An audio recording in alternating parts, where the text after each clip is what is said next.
Hello everyone, welcome to Telugu creative fax channel. ఈరోజు మనం ఈ వీడియోలో బాలనటులుగా ఇండస్ట్రీలోకి అడుగుపెట్టిన ఎంతోమంది నేడు స్టార్స్గా, సూపర్ స్టార్స్గా కొనసాగుతుండడం మనం చూస్తూనే ఉన్నాం. మహేష్ బాబు, జూనియర్ ఎన్టీఆర్, తరుణ్, రాశి, ఇలా చెప్పుకుంటూ పోతే లిస్ట్ వస్తూనే ఉంటుంది. ఈరోజు మనం కీర్తి సురేష్ గురించి మాట్లాడుకుందాం. బాలనటిగా ఇండస్ట్రీలోకి అడుగుపెట్టి నేడు పాన్ ఇండియా లెవెల్లో స్టార్ స్టేటస్ని సంపాదించుకున్న హీరోయిన్స్లో ఒకరు కీర్తి సురేష్. ఈమె తల్లి మేనక మలయాళంలో చాలా పెద్ద హీరోయిన్. తెలుగులో ఆమె మెగాస్టార్ చిరంజీవి హీరోగా నటించిన పున్నమి నాగు చిత్రంలో నటించింది. తెలుగులో ఈమె చేసింది తక్కువ సినిమాలే, కానీ మలయాళంలో మాత్రం ఒక స్టార్గా చాలా కాలం కొనసాగింది. కీర్తి సురేష్ కూడా బాలనటిగా నటించింది. కీర్తి సురేష్ కూడా బాలనటిగా మలయాళం సినిమాల్లోనే ఎక్కువగా నటించింది. కానీ తెలుగులో కూడా ఈమె ఒక సినిమాలో నటించింది అన్న విషయం మీకెవరికైనా తెలుసా? అది కూడా మన మెగాస్టార్ చిరంజీవి సినిమాలో.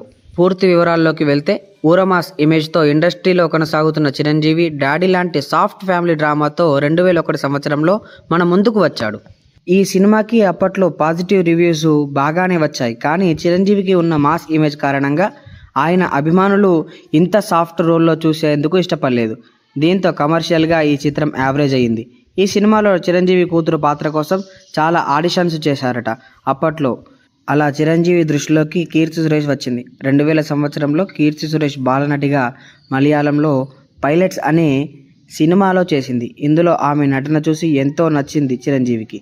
తాను చేయబోతున్న డాడీ సినిమాలో నటింపజేస్తే బాగుంటుంది అని చిరంజీవి భావించారట. కీర్తి సురేష్ తల్లి కూడా అందుకు ఒప్పుకుంది. 2 కీలకమైన సన్నివేశాల్ని కూడా డైరెక్టర్ సురేష్ కృష్ణ తీశాడు. కానీ ఎందుకో వాటి అవుట్పుట్ చూసిన తర్వాత డైరెక్టర్ సురేష్ కృష్ణ సంతృప్తి చెందలేదు.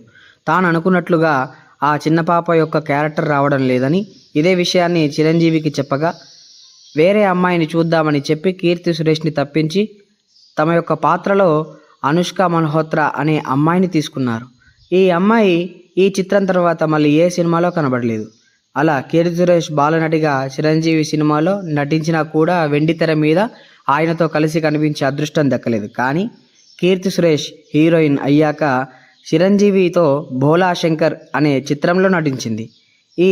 ఇందులో ఈ యొక్క క్యారెక్టర్ ఏమిటంటే, ఇందులో ఆమె చిరంజీవి సోదరిగా కనిపించిన సంగతి అందరికీ తెలిసిందే. గత ఏడాది విడుదలైనటువంటి ఈ యొక్క